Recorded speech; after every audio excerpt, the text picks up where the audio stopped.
Hola a todos, les doy la bienvenida a Talo, Galería de Arte Contemporáneo. En esta tarde tendremos una plática sobre la obra y trayectoria del artista David Santillán. Para quienes no nos han visitado, durante agosto Talo se encuentra con la muestra Índice de Refracción. Los horarios de atención son de lunes a viernes de 9 a 1 y de 4 a 7 de la noche, y los sábados solo hasta el mediodía. Bienvenido David, bienvenido Julio César, gracias por aceptar nuestra invitación en Talo. Muchas gracias, buenas tardes. Muchas gracias. Hola Gaby, hola Julio, qué gusto. Saludos. Hola David, ¿cuánto tiempo? ¿Cuánto tiempo? Voy a leer un poco la vida sobre nuestros invitados. Antes les contaré un poco sobre Julio César. Es premio extraordinario de doctorado en Filosofía y Letras por la Universidad Autónoma de Madrid. Es doctor en Filosofía, licenciado en Historia del Arte y licenciado en Estudios de Asia Oriental. Asimismo por la Autónoma de Madrid. Desde su primera publicación en el 2000 y en sus proyectos como docente y comisario.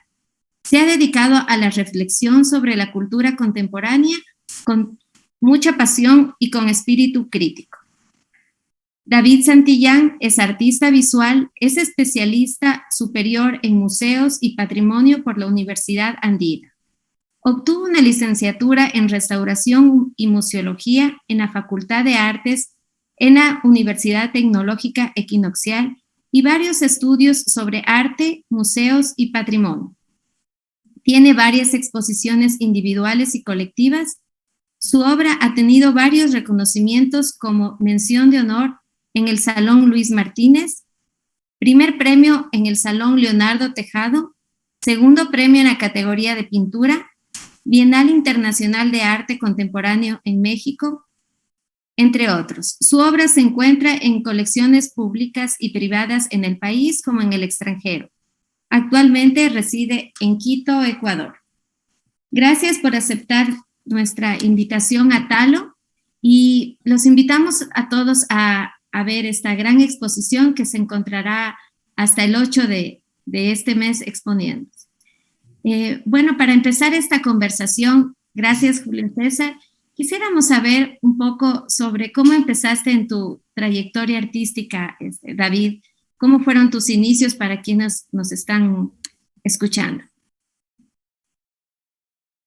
Muy buenas tardes. Qué gusto, Julio César y Gaby. Los inicios fueron así, todos hermosos, maravillosos, un poquito tortuosos.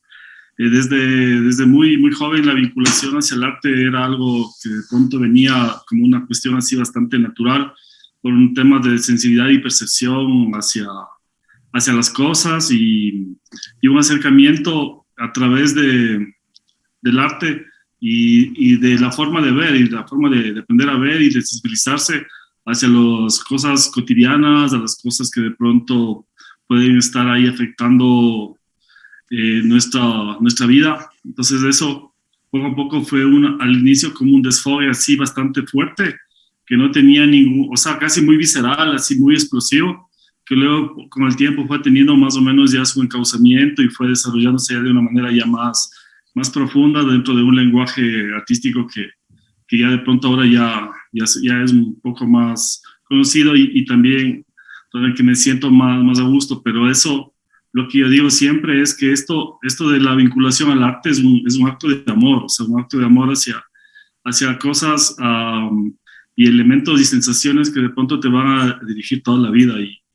Y eso es algo que ya se hace parte tuyo y con eso te vas a quedar, o sea, pero esa vinculación se hace desde ese lado inicialmente. Y luego tiene ya un montón de derivas que se hace ya todo lo que es el mundo o el pensamiento artístico, la producción artística de una persona. Uh-huh. Julio César. Sí, dime Gaby. Sí, si quieres continuar con la... Bueno, a ver... ¿Puedo preguntar algo? No, un poco al hilo de los comienzos de David, ¿no? Uh-huh. David Santillán lo que, desde un primer momento, yo creo que trabaja con mucho denuedo en reflexionar en torno a ciclos, ¿no?, que se relacionan tanto como con su condición de artista, ¿no?, como qué posición el propio artista ocupa en una sociedad como la suya, ¿no? Entonces, comienza unas series trabajando sobre objetos cotidianos, ¿no?, y poco a poco va, digamos que abriendo un poco el campo e introduciéndose él mismo en esos utensilios. Hay una serie entera que se llama Tools, es una que comienza en el año 2003, y empieza a pronunciarse, ¿no?, en torno al propio oficio de artista, ¿no? Y desde ahí, desde reflexionar sobre cuál es el papel de un artista en una sociedad como la ecuatoriana de esos años, abre un poco más todavía el campo e empieza ya a introducir lo que ha hecho de David Santillán el gran artista, yo creo que es hoy, que es su extraordinariamente profunda reflexión en torno al papel que desempeña el artista en la sociedad y a un estudio desde el arte de la sociedad misma a que él ocupa, ¿no? De lo cual se ocupa de una manera casi natural, pero exponencial, las obras que se encuentran ahora en la exposición de Talo, de las que hablaremos después.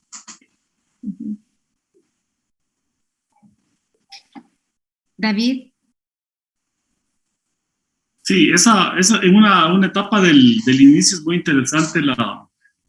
Primero, mi vinculación hacia el trabajo de la restauración y la vinculación a los museos y a lugares que en esa época eran muy difíciles de pronto de ingresar, y de cómo esa memoria histórica, visual, estaba ahí imbuida en todo ese tipo de elementos y materiales. Y también mi acercamiento con el maestro Estuardo Maldonado, que fue muy importante en esa época, que nos daba así unas clasecitas y me decía cosas así muy, muy sencillas, ¿no? Por ejemplo, de perseguir la esencia de las cosas y todo ese tipo de tema, y de pronto manejar ya una postura así un poquito más ya al oficio, ¿ya? O sea, aparte de la cuestión intelectual y la amorosa, del oficio de tener una disciplina, de tener un horario, de trabajar y de producir y tener ahí, producir ya las obras con un concepto, con argumento, con un proceso, con un trabajo. Entonces, eso fue bastante importante también en esas épocas. Y luego ya se fueron desarrollando ya otro tipo de series de las que Julio César hace mención, que era cómo de pronto los mismos objetos estaban imbuidos de esa memoria. O sea, cómo los objetos empiezan a agarrar la memoria de las personas. O sea, eso es como de pronto la energía o todo ese tipo de sensaciones que pueden adquirir los objetos inmateriales, empiezan a tener una profundidad, una riqueza así bastante así ya hasta mágica de pronto para poder expresar.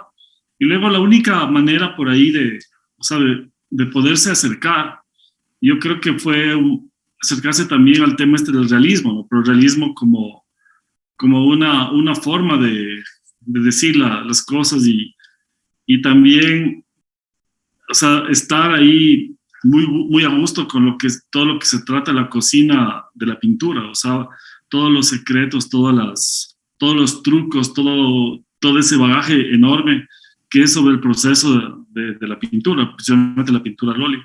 Y luego poder hacer estas imágenes que llegan a un momento de exquisitez, de profundidad, de cosas así bastante más pulidas, que va haciéndose ya el desarrollo ya del inicio de la obra artística.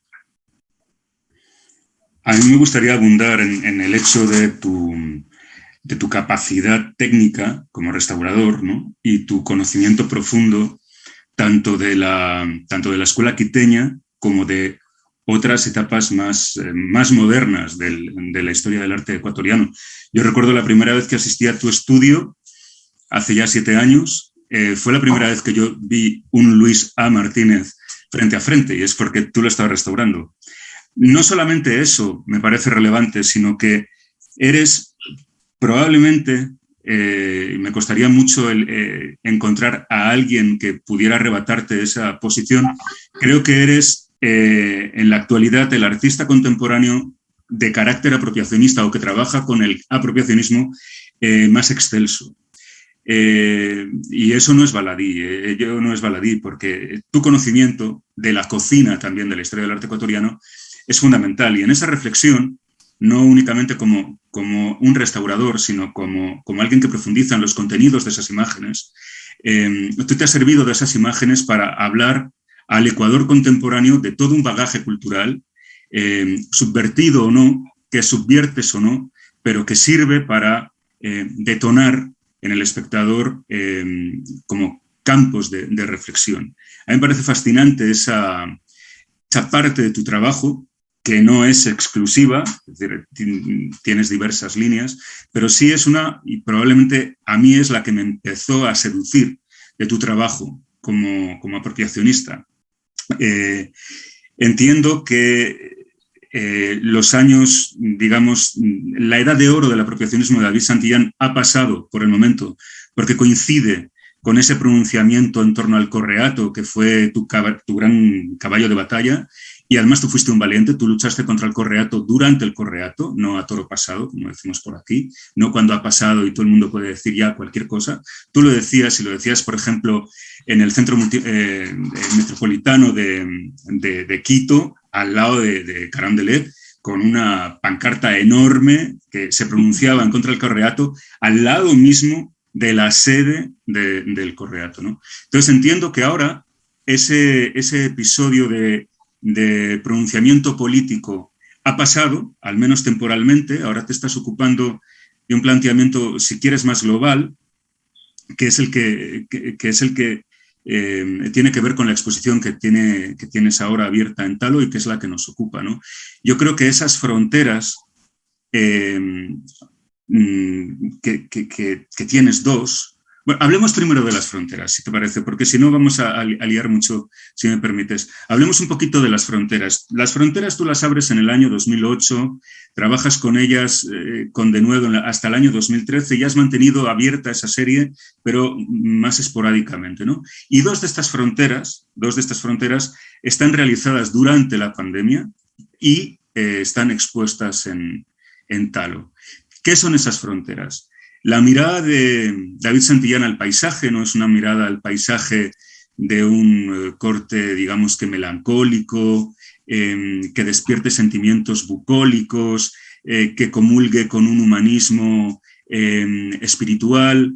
Por el contrario, cuando David Santillán mira el paisaje, mira un paisaje connotado por las heridas que se infligen al medio por una cuestión geopolítica, es decir, te ocupas de aquellos espacios que crean una cesura entre naciones, pero con particular de nuevo entre aquellas naciones a cuyos ambos lados de la frontera existe una enorme diferencia social, ¿no? Progreso frente a una corrupción endémica, etc. Bueno, dos de estas fronteras están en la exposición. Háblanos un poco de ellas. Bueno, más o menos para hacer un resumen de todo lo que has dicho, claro, o sea, el tema del apropiacionismo, tanto en la parte iconográfica como en la parte técnica, es un proceso que se sigue desarrollando. Vos no sabes el aprendizaje que he tenido, por ejemplo, de todo lo que es la pintura del siglo XIX, el paisajismo del siglo XIX, y sí, o sea, me he apropiado y me he robado un montón de maneras de tratar el material, el paisaje y todo. Pero claro, o sea, no con el sentido bucólico así de que, sino irte un poquito más allá y darle un sentido un poquito más hacia lo que en realidad son estos paisajes de frontera, que son como paisajes de post-apocalípticos. O sea, de pronto las fronteras son invenciones humanas, son límites que nosotros nos ponemos, pero a la vez son espacios que tienen su misma dinámica, su mismo desarrollo. Y me gusta primero quitarles de humanidad, quitarles de la presencia humana y a la vez hacer esas imágenes de la incidencia que ahora con la actualidad, tanto con la tecnología, tanto con las barreras. Por ejemplo, en ese paisaje, en el último que hice de la zona de Casaderos, que claro, ahí es un robo así de toda la forma de pintar, la manera de pintar del siglo XIX, pero ya dándole unos toques de esta época y ponerle ahí unos drones, unas cosas así, o sea, que de pronto tenga, ¿cómo te incide ya ante todo eso? ¿Cómo de pronto el paisajismo, o no, la forma de ver el paisaje o la forma de ver las imágenes siempre va a estar influido por todo esto, por toda la cuestión que va hacia la modernidad? Lo que me llevó también a hacer esa obra, por ejemplo, la que está ahorita en Talo, es conocer una región de bosque seco que de pronto tenía varias partes de la serranía ecuatoriana, que vos solamente los puedes ver dentro del paisajismo del siglo XIX de Luisa Martínez, por decirte, básicamente de él, sí. O sea, y cuando que estaba yo haciendo los bocetos, las fotos, y estaba ahí, parecía que me estaba regresando ese tiempo. Son lugares donde que de pronto no ha pasado ahí cambios en 100 años, 150 años. Era como un viaje en el tiempo estar en ese tipo de lugares. Entonces, hacer la representación de ese lugar alto, de ese atardecer y al otro lado ya está la zona de Perú y el mar, era súper interesante. Entonces, donde que se reúne todo eso, lo que tú hablas de robarse de cierta manera la técnica antigua y darle un lenguaje bastante contemporáneo. Pero claro, eso yo lo he usado, eso lo he usado yo un montón de series, un montón de propuestas. En el tema de las fronteras, básicamente la espacialidad, la visualidad, la forma de la línea, la forma de cómo de pronto esto puede estar marcado, o sea, la impresión que es para una persona, date cuenta, ponerte en una exposición, la frontera, la última de Casaderos con las fronteras de Tijuana, que era llegar a parte con muro, o sea, era algo así bastante fuerte. O si no, las últimas que hice de la zona de Nogales, las de Mexicali, que hice en 2017. Entonces yo a esa serie yo le tengo, o sea, le voy a hacer hasta toda la vida. Mientras vaya desarrollando, vaya cambiando, vaya esté por los lugares.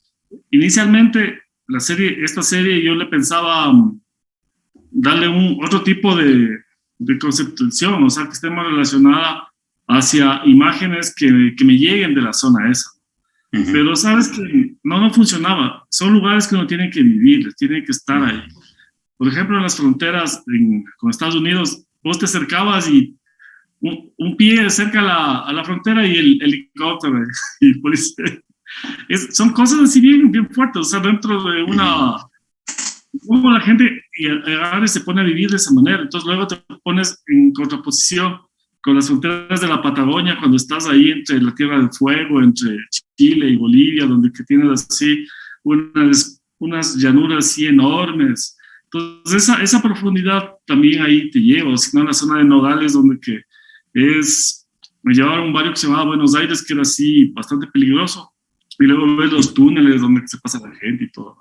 Entonces, ¿cómo la parte del ser humano involucra el paisaje y también en la forma como uno se representa ese tipo de elementos? Es algo que también puede funcionar y servir para poder dar otro tipo de impresiones acerca de esta serie de lugares, de esta serie a veces de los no lugares, como dicen los teóricos, que de pronto son vivenciales y son demasiado fuertes para una representación artística. Y claro, o sea, y se continúa ahora también dentro de la propuesta que estamos viviendo en Talo, la cercanía al paisaje no es de pronto porque sí, o sea, la necesidad de salir al paisaje, la necesidad de salir a algo desprendido, a algo abierto, a un cielo abierto. Después de toda esta época que hemos estado de pandemia, era una cuestión así bastante, así como media lógica, ¿no? Y de pronto el círculo que está ahora muy, muy común dentro de nuestras formas de comunicar, el círculo de WhatsApp, el círculo de perfil del Facebook, o sea, y también el círculo, sus connotaciones simbólicas de lo que es, lo que funciona, lo que era como una manera de poder ahí encapsular todo este tipo de vivencias de obras y de momentos que uno estaba transcurriendo en este proceso. Sí, entonces todo más o menos una unidad. Y para terminar, lo que me hablabas del tema ese de la serie Gris. Bueno, la serie Gris termina con un cuadro del Lenny Moreno ahí, como es el Divino Pastor. Pero claro, o sea... La Divina Pastora. Divina Pastor. Sí.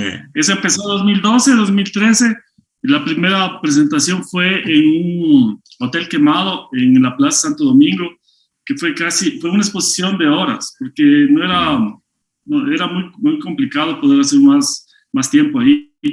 Y fue como una instalación pictórica, o sea, como algo medio Cupa.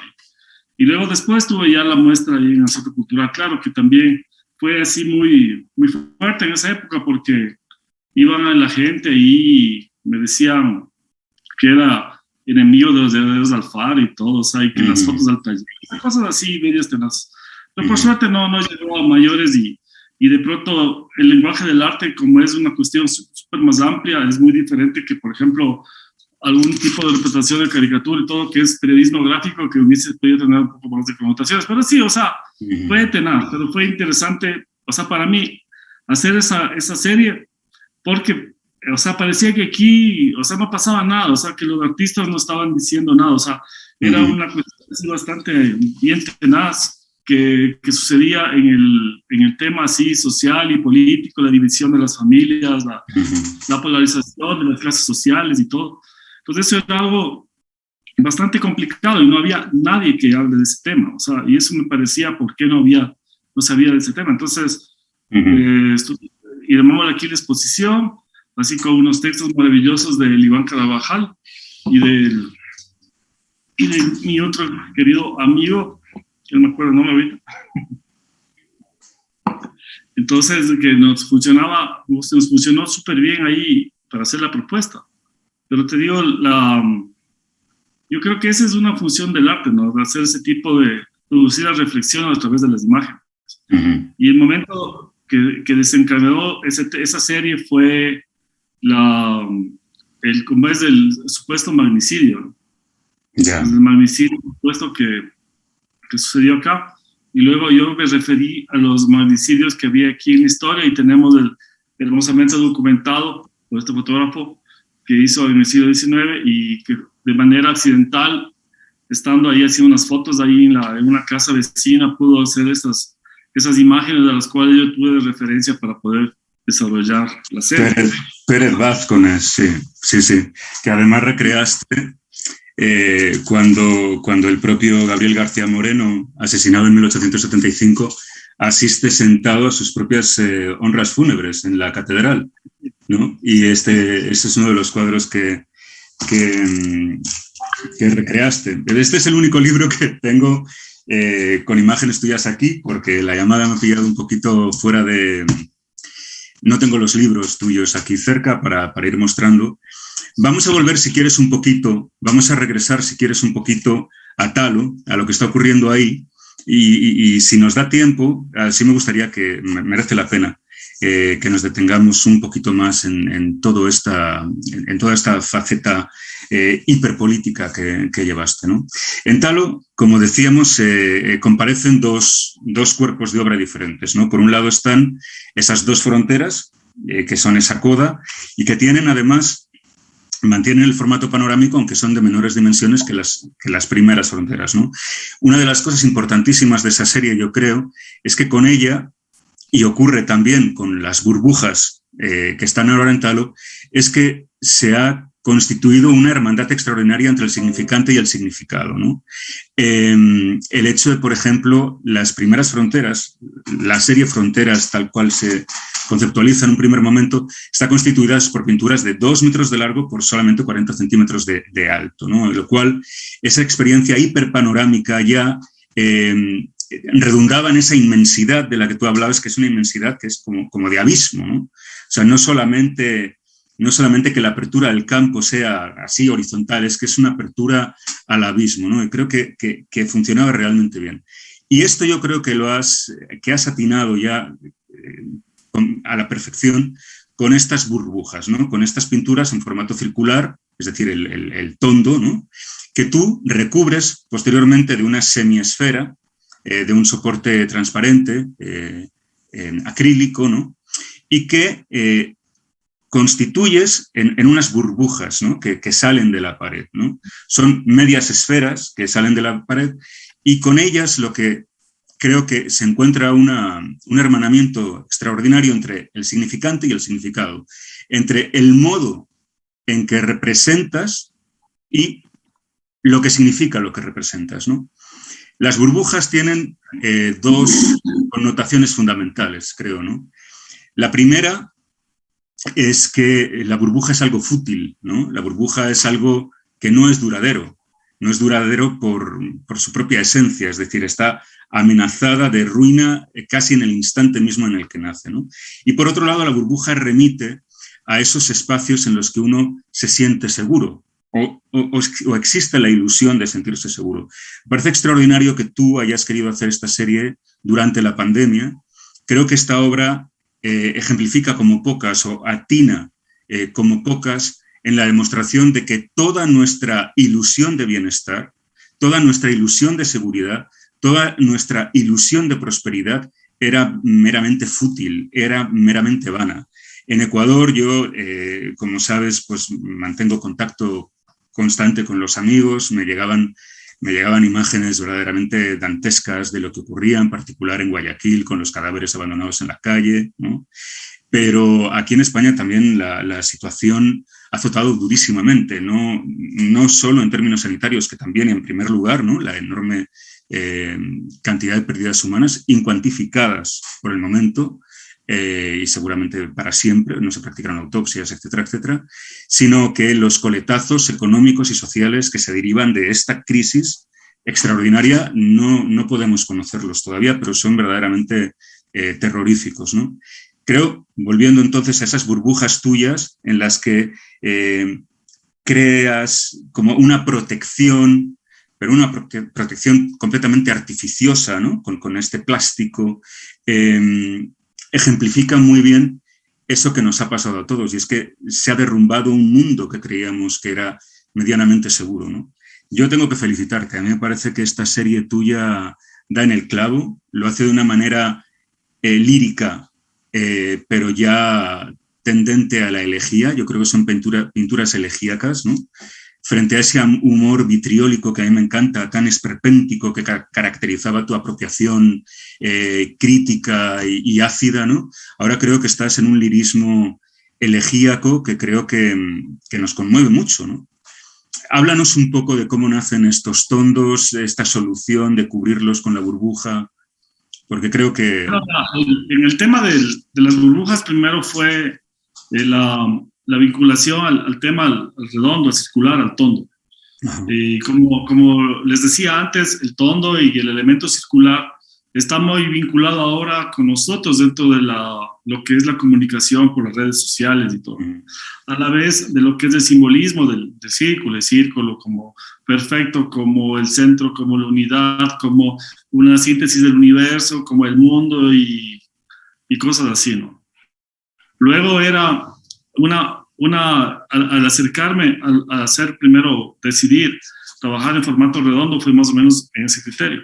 Y luego el tema de cubrirlas, entonces de cubrirlas y de hacerlos, pensar en los terrarios, pensar como es en el show de Truman, pensar hasta en los terraplanistas, como tienen una representación del mundo con una esfera encima, en esos experimentos también de la ciencia ficción, que vivir encerrado, que la supuesta ciudad del futuro va a ser igual un domo, que va a estar en un planeta, va a estar bajo el agua. Entonces, y también a la vez andabas por la calle y estaba con un montón de gente con sus protecciones de acrílico. Entonces era así bastante interesante saber cómo ahora nuestro mundo, nuestra concepción, nuestra vida estaba ya con ese tipo se estaba creando burbujas y estábamos todos viviendo en burbujas, estábamos encerrados viviendo cada uno en una burbujita. Y también ahora, ya después que estamos en un proceso que ojalá termine, o sea, esas burbujas se van se van ampliando a otro tipo de temas, como vos hablas, la parte económica, la parte social, la parte psicológica, que ha sido bastante complicada. Entonces, el arranque de estas pinturas fue en la etapa de pandemia. Yo no podía venir a mi taller, yo tenía que trabajar en mi casa, en mi departamento, entonces puse una carpa en la terraza, un caballete, y empecé a trabajar ahí y empecé a trabajar sobre este tema. Primero tenía ese como nexo, ¿no? de esas imágenes así, con el sentido de la apropiación y todo, hacia luego otras imágenes un poquito más líricas, como tú me dices. Entonces empecé con el tema de acercarme a las representaciones de Baco, las representaciones de los ropavejeros y luego de la pintura colonial quiteña, que sabes que me gusta un montón. Entonces llegué a Joaquín Pinto y me ubiqué con el tema del carajo. Luego la representación de la medusa, que también es un escudo de Caravaggio, y Caravaggio también es un artista así que es muy interesante. Y luego a la acumulación de objetos, que es basada en una obra de mi querido amigo Pablito Gamboa, que tengo yo ahí en mi casa, que es esa cuestión de la acumulación de juguetes de plástico. Y luego después empecé a darle con ayuda así de amigos que me modelen para poder hacer detalles de ojos, bocas y todo.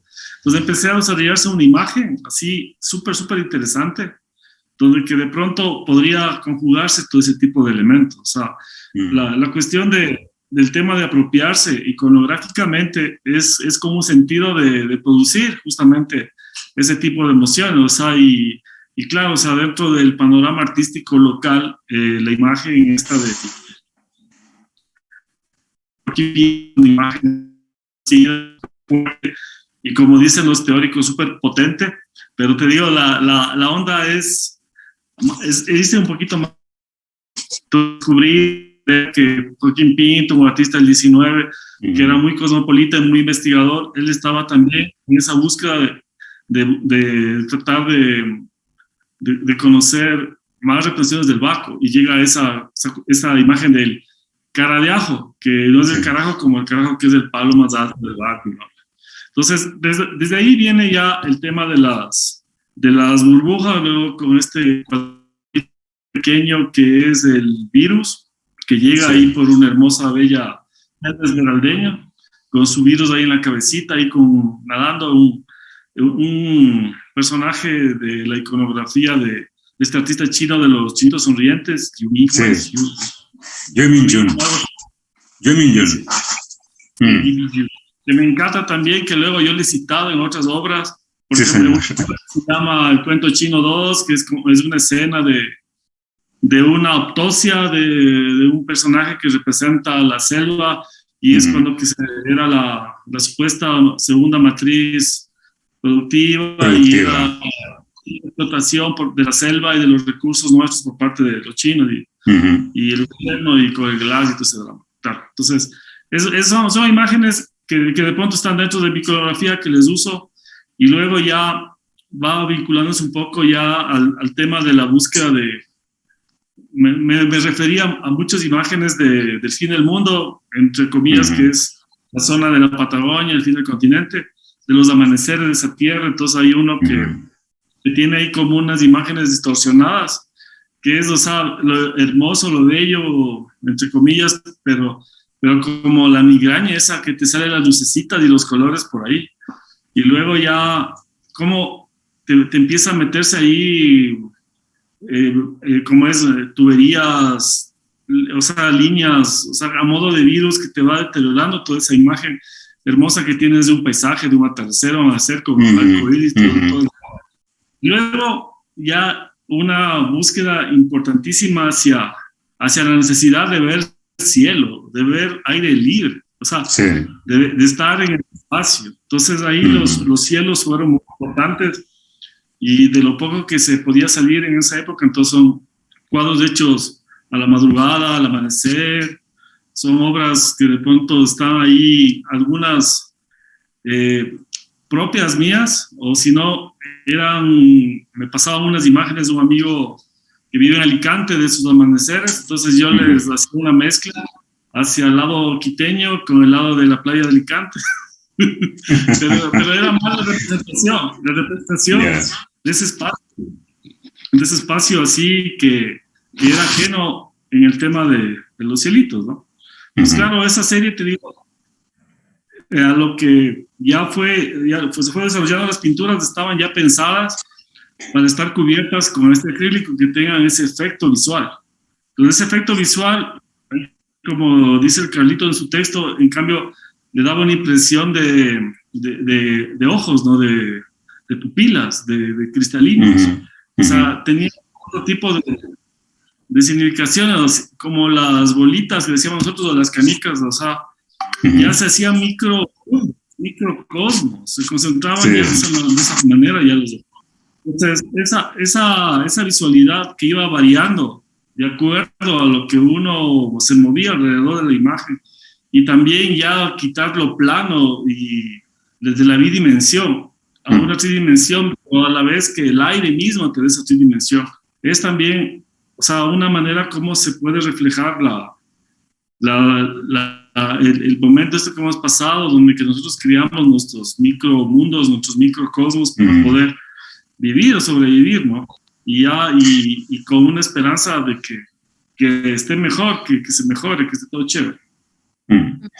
Las fotografías que ha difundido, perdona Gaby, las fotografías que ha difundido la propia galería hacen que en esas superficies curvas, ¿no?, se reflejan las pinturas que están colgadas como vecinas, ¿no? Entonces se multiplican ahí las perspectivas, se multiplican un poco, bueno, pues esas ideas, ¿no?, de las burbujas, de las representaciones, de las ilusiones de la belleza también, y de la constatación de que es la realidad misma la que se destruye, ¿no? Estaba Gaby, creo que le ha interrumpido, quería hablar.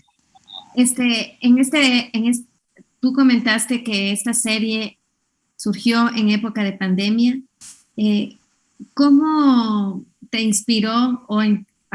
Ya lo has mencionado que tu inspiración fue los cielos y la representación de estos, pero en una época que que la gente estaba tan mal, que todo era un caos, que estuvimos encerrados, ¿cuál fue tu fuente de inspiración como para verlo de una manera distinta? O sea, bueno, lo primero es lo básico, así fundamental, así como dicen los economistas, diversificar su portafolio de servicios y hacer cositas de lo que uno trabaja y hace. Entonces, si uno es pintor, tiene que tener cuadritos. Y ese es mi trabajo, y si no pintaba, moría, o sea, nada que ver. Entonces, claro, empecé a producir bastantísimo ahí en ese encierro. Por ejemplo, esos paisajitos que están allá al costado, que eran de fotos de paseo de ahí, una añoranza al paisaje que me vino ahí de manera así bastante fuerte. Luego ya le fui elaborando esta idea, este proceso. Entonces, de producir esta serie de las burbujas, pero básicamente es por la impresión como uno le vive, y también es como uno puede hacer eso desde el lado artístico, o sea, por lo que uno se dedica a estas cosas, ¿no?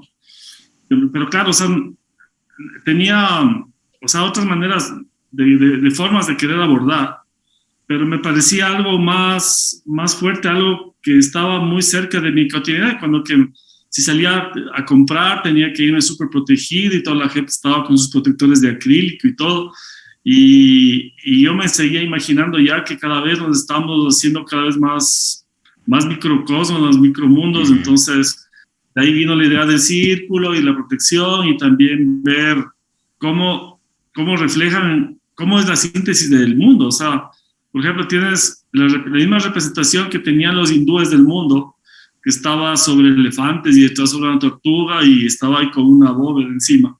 Ahora tienes, pero ya sin elefantes, sin tortuga, de los terraplanistas. Entonces la concepción del mundo también era cómo poderle hacerle ahora en micromundos. Y fue esa representación que fue seguida con este tipo de elementos. Y de ahí sí, claro, de ley. O sea, era como cuando que llegas a una casa vieja o quieres abrirte algo, o como estás en una cueva y abres un huequito y ves el cielo. Entonces el cielo es como la primera sensación de una búsqueda de esperanza. Entonces por eso vinculación también a los cielos y al paisaje, que esté más relacionado el cielo que la tierra. Y por eso de pronto ya una vez que tú le ves la obra, ya se le entiende un poquito mejor ya cuando están ya todas reunidas.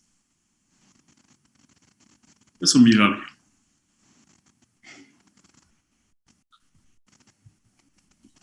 ¿Algo más, Julio César, que nos quieras contar sobre la obra de David? Bueno,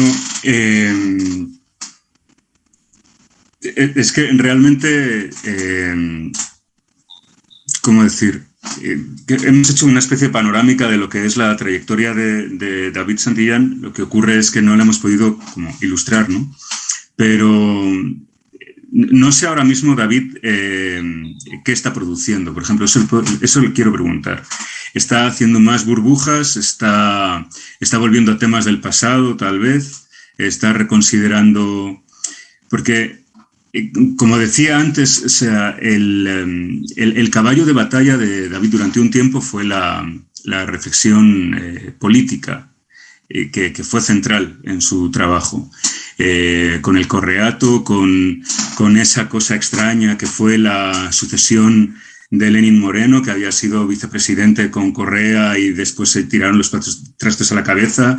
En Madrid llegó a decir Lenín Moreno en el año 18 que ante el círculo de empresarios que Correa era un matón de barrio, etc. Entonces, bueno, ahí hay una imagen central que es la Divina Pastora que aludía David, en la cual se visualiza tanto los conatos que quedaban todavía agónicos de este populismo correísta y esa ambivalencia de Lenín Moreno entre no sabíamos muy bien, parecía que estaba atacado por un orden que le superaba, pero al mismo tiempo parecía estar sustentándose en el mismo.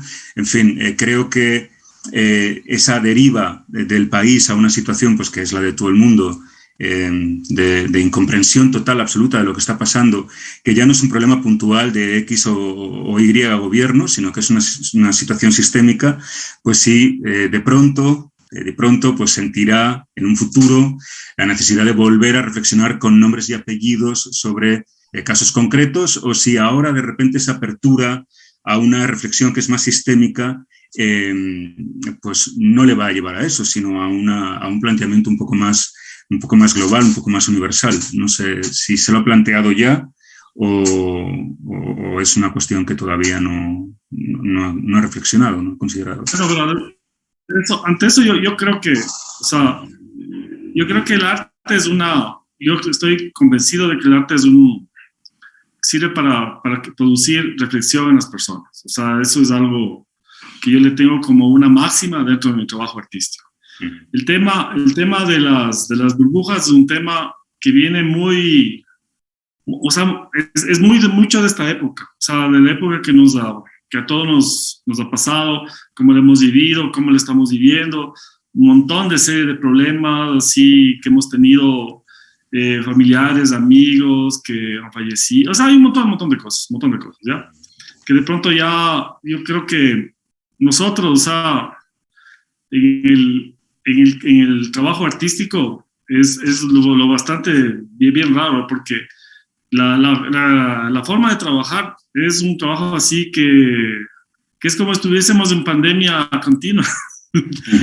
No hay esa, o sea, porque es un trabajo así muy solitario, ¿no? Muy, de pronto no es tan gregario, ¿no? Estás trabajando y haciendo las cosas. Y estás produciendo, estás investigando y cosas de eso a la vez, haciendo otro tipo de actividades. Pero claro, la producción del arte en ese sentido en sí, o sea, como ya es un efecto mundial, te afecta, te sensibiliza y produce ese tipo de obras. O sea, yo pienso de las burbujas, terminar la serie, hacer unas 15, 20 piezas más, que hacer una exposición itinerante, o sea, nacional, internacional, depende de cómo se den las posibilidades, y tener eso ahí como una etapa, ¿no? Claro, o sea, la etapa anterior que le vivíamos en el tema político era un tema así bastante fuerte, claro, o sea, pero yo no me cierro, o sea, produciré reflexión a través de las obras, o sea, yo entiendo eso, o sea, no pero esta etapa, la que pasamos ahorita, la que estamos pasando, sí ha sido también algo que no nos esperábamos para nada, o sea, ninguno de nosotros, y sí nos ha marcado de cierta forma. Pero creo que los procesos artísticos pueden irse desarrollando hacia estos, en mi caso, hacia esos temas, pero con una propuesta, ¿no? O sea, con propuestas así bastante armadas. O sea, yo, por suerte, la serie política que le digo yo del poder político está estructurada ya en varias imágenes que de pronto puede tener, me faltan solamente dos imágenes, bueno, una puedo ubicar, la otra no, otra obra, hacer luego una exposición permanente de eso y todo para crear reflexión con las personas, porque no es, o sea, date cuenta, en esa época me decían hasta que era pasquín esa cosa, pero luego con el tiempo ya se tiene como su puesto, ¿no? Pero era para eso, era para producir las reflexiones de la gente. O sea, la gente, ¿por qué no tiene que hablar acerca de las cosas que estaban sucediendo? O sea, porque yo veía a los colegas que estaban en otra onda haciendo pintura, que es en el caso, en la representación que yo me muevo, pero de otra onda, o sea, como que de pronto estemos, ahí sí una burbuja, o sea, digo, ¿qué es? No les afecta, no les pasa nada, es que si hago algo, esto puede pasar esto, si hago algo, o sea, pero igual, o sea, pasaron las cosas y uno puede desarrollar su trabajo artístico con total libertad si está más o menos ahí armado, por lo menos con las cuestiones esenciales, ¿no? Y claro, y seguir vinculado al tema me encanta también el tema patrimonial, el tema de museos, es algo así muy interesante. Me gusta mucho el tema de la memoria, justamente el tema de la memoria ha sido lo que más fue afectado con este tema, con toda esta época correísta, donde que de pronto desde la parte de la educación se quitaron materias que te vinculaban hacia la memoria, y cortarte la memoria solamente como que ellos fundaban todo, como que ellos hablaban todo, como que de ahí empezaba toda la historia de la patria. Entonces esa necesidad ha producido gente que de pronto es hasta más fácil, susceptible de poderle convencer y todo. O sea, y ahora tenemos un montón de jóvenes, veinteañeros, treintañeros, como dicen aquí, más preparado que cuide mocha, pero que no pueden acceder a nada, loco, ni un trabajo, ni una cosa digna, ni poder decir las cosas, porque no hay postura política, no hay postura así emocional, ni nada, loco. O sea, estamos ahí en la deriva, en las derivas maravillosas. Sí. Entonces eso de la memoria uno puede trabajar a través de lo que, de dónde están los centros de la memoria, que son los museos, las colecciones, el trabajo artístico, la potencia del trabajo cultural como una forma de su permeabilidad entre clases sociales que te puedes llegar a un montón de lados y puedes vos ahí producir, ¿qué te digo? Reflexión, ¿no? Si no es con obra, de pronto con producciones o con exposiciones que te digo, no sé si ahora ya no he visto hace tiempo las hermosas grandes exposiciones así que tenían un tema así definido, que te hablaban de cosas importantes, de que podías vos ya tener ya conciencia acerca de tu identidad y de dónde viene y todo ese tipo de cosas, ¿no? Esa es una cuestión que de pronto tendremos que seguir realizando. Lo que acabas de decir de la desmemoria, eso es propio de los regímenes populistas y en España lo estamos sufriendo exactamente igual. Y creo que es urgente, estamos perdiendo, la tradición humanista se está perdiendo, esto es una realidad, es decir, es que estamos refiriendo nuestras propias referencias culturales, es decir, como acabas de decir tú, aquí llegan unos señores y de repente todo lo inventan, todo lo barren, ¿no?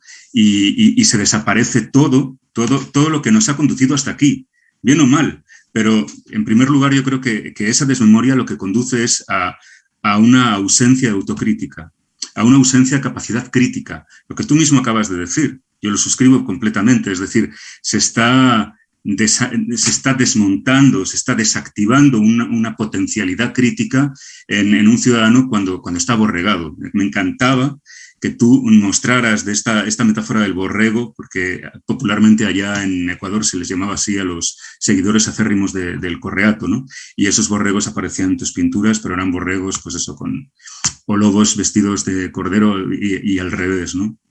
Y creo que ese papel que tú reivindicas del arte es probablemente más urgente que nunca. En unas sociedades como las de ahora, que podríamos gozar de un bienestar, ¿no? Muy al contrario, nos están conduciendo al matadero realmente. Y creo que uno de los deberes del arte y de la reflexión sobre el arte es el de reflexionarnos más, el de llegar más, a profundizar más en nuestros procesos y en nuestros conocimientos que se están perdiendo, ¿no?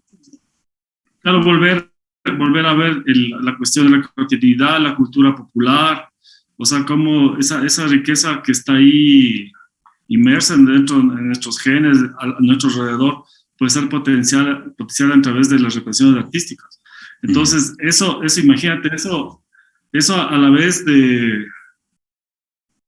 son ya otro tipo de, otras esferas, otros microcosmos que se van ahí construyendo y se van elaborando. O sea, de pronto yo me imaginaba, no sé si la siguiente obra será un terrario gigante, no sé, o sea, cosas así, que de pronto tenga esa imagen de cómo de pronto por protección, como vos te vas a algunas de las urbanizaciones súper alineadas de por acá, entonces tienes que tener así todas esas barreras, de pronto ya vamos a ver ya que tengamos hasta unos espacios de campo de que no tengas vos un espacio hacia un lugar para poder ahí ingresar, ¿no? O sea, que sean campos así neutros, o sea, cosas así, ¿no? O sea, sí te da para pensar muchas cosas de esas, pero claro, dentro de la representación artística va hacia lo personal, claro que tienes un lenguaje universal, pero tiene más o menos, va metiendo siempre esa incidencia, o sea, siempre hay que meter ese delito en la llaga, o sea, hay que hacer esa pregunta, esa cuestión. O sea, es hermoso tener un momento etéreo, así volar, sentirse, pero claro, o sea, pero a la vez estás ahí con por lo menos un piecito o un dedito en la tierra, ¿no? Y ese cable a tierra te puede marcar mucho todo el discurso que uno puede seguir elaborando dentro de un proceso artístico. Entonces ahora en este caso hay una pregunta del público, dice David, ¿cómo ha sido en estas etapas que has realizado para conseguir el éxito? ¿Cuál crees que es la clave en esta carrera tan difícil? El éxito. Aquí hay un almacén que se llama El Éxito. Oiga, vengo al Campo del Sol y me regreso otra vez. O sea, yo creo que, como dirían ahí por las tierras cuencanas, ese es un espacio en construcción, o sea, el tema del éxito. O sea, nada que ver. O sea, eso es algo que, yo no sé, o sea, eso tiene que seguirse uno desarrollando y la clave, yo creo que la clave es hacer las cosas con amor, o sea, y la otra que hablaba el otro día contigo, Gaby, era el salto de fe, o sea, que representa este tema artístico, cultural y esa analogía que yo le hago hacia como los misioneros del siglo XVII, XVIII, que se iban hacia lugares extremos a predicar lo que ellos querían. Entonces, el tema cultural también tiene esa obra, ¿no? De misionero o así, porque te convences, o sea, pese a todo, porque todos los que trabajamos en el tema cultural, absolutamente todos, o sea, tenemos así nuestros desniveles económicos, emocionales y lo que sea, pero amamos esto, o sea, amamos y seguimos, o sea, estamos así de cierta manera así como nubilados, y eso de pronto te puede llevar a que las cosas estén bien, o sea, y las cosas que le hagas con gusto y se vayan ya poco a poco armando, se vayan desarrollando y hacer las cosas que te gusta y vivir de lo que haces. Yo creo que es un inicio así bastante interesante y si puedes de eso difundir y le puedes de eso hacerle multiplicar ese tipo de emoción hacia las personas, yo creo que de pronto estaría ahí haciendo esa relación más o menos de esa pregunta que tú me dices, ¿no? Uh-huh. Pero yo creo que esto se termina cuando que ya te mueres nomás, pues porque no hay un tope, ¿no? Porque el mundo artístico, el trabajo artístico es como una espiral. Siempre hay gente que está atrás, otro que está adelante y es infinita. O sea, se termina cuando que vos ya sales de ahí nada más. Y uno tiene que enorgullecerse, estar feliz de los amigos, de los artistas que estén ahí bien, que estén ahí mostrando en otros países, que estén saliendo, que tengan su propuesta, que vivan del arte, porque el medio artístico, eso nos rebota a todos y a todos nos mejora. O sea, no es una cuestión de que, uy, este man, ¿cómo le irá bien y a mí? O sea, eso es algo que de pronto puede funcionar. O sea, y yo te digo, tengo amigos artistas políticamente completamente contrarios, pero si hay, pero una línea pero nos hermanamos en la línea del trabajo, o sea, de la propuesta que estamos nosotros metidos en un salto de fe que todavía no termina, seguimos ahí en el viaje y felices de poder hacer obras y poder tener una propuesta que la gente se comunique, se entienda, se vea, se disfrute, vea. Es lindo vivir con arte, es lindo vivir rodeado de arte, eso sería algo chévere que sea cada vez un poco más general esa adquisición de las obras para las personas de diferentes ingresos económicos, o sea, porque ese es un alimento diario, ¿no? Una obra de arte, ¿no? Cada vez que le ves todos los días y todo. Y también es una percepción así diferente hacia la vida, ¿no? Y eso es algo así bastante chévere. Uh-huh. A mí me gustaría apuntar una cosa en torno a esto, porque David no lo ha dicho por modestia, pero uno de los secretos de la bondad de David Santillán como artista es que es un extraordinario trabajador. Es decir, es una persona que no ha dejado nunca de formarse. Y esto es muy importante porque hay muchos jóvenes artistas que tienen una vocación, pero no está sustentada por una sincera pasión por el trabajo. Más bien, en muchos jóvenes artistas hay un poquito también de frivolidad. Cualquiera quiere ser famoso enseguida, ¿no? Y no se trata de esto. David Santillán tiene una formación muy amplia, además en distintos sectores. O sea, es museógrafo. Es decir, ha establecido museografías en los centros, algunos de los centros más importantes del país. También ha trabajado en el extranjero. Es restaurador. No necesariamente todos los artistas tienen que tener estas cosas, pero uno de los secretos de un buen artista y de un artista que es sincero con su propio trabajo es precisamente el de la pasión por el trabajo. Y a David no le falta. Y luego, además, David tiene una grandísima formación, una grandísima curiosidad. Es por la propia historia del arte, porque ese arte está hablando de un proceso histórico también. Entonces, yo creo que abundando otra vez en las cosas que adornan a David Santillán para hacerle uno de los artistas contemporáneos más interesantes en Ecuador y probablemente toda Hispanoamérica, es el hecho de que tiene una enorme sensibilidad que ha trabajado y una enorme sensibilidad crítica que explota y que comparte lo que acaba de decir de hay que alegrarse del éxito de los demás y hay que ayudar a los demás en el camino, porque es un camino durísimo y todo el mundo lo sabe, pues es una de las cosas que engrandece a David, ¿no? Y bueno, el éxito se puede medir de varias maneras. A lo mejor cuantitativamente no es un buen momento para valorar el éxito de nadie, porque asistimos a un momento de debacle de todo, ¿no? Pero a un nivel cualitativo creo que el éxito que pueda tener David Santillán o que haya podido alcanzar es poco, porque se merecería todo el del mundo, ¿no? Uh-huh. Quiero agradecerles a nuestros invitados y invitarlos a todos a que visiten la muestra de David Santillán en Talo. También quiero contarles sobre Talo, Galería de Arte Contemporáneo, que queda ubicada en Cuenca, en la Florencia Astudillo y en el segundo piso, junto al río Tomebamba. Muchas gracias por su colaboración, su generosidad y darnos este espacio. Gracias. Muchas gracias, Gaby, muchas gracias, Julio César, muchas gracias, Carlos. Les agradezco también mucho por haber dado la apertura para exponer mis obras en su galería y la invitación a Julio César.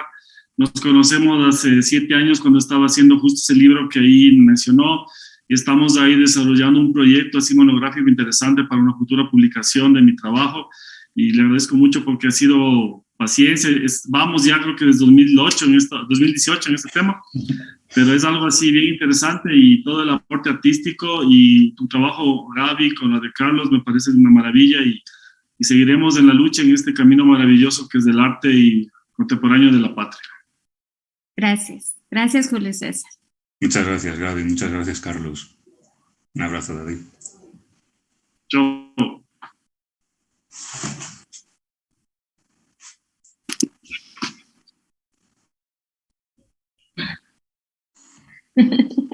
¿Ya? Ya se puede ir.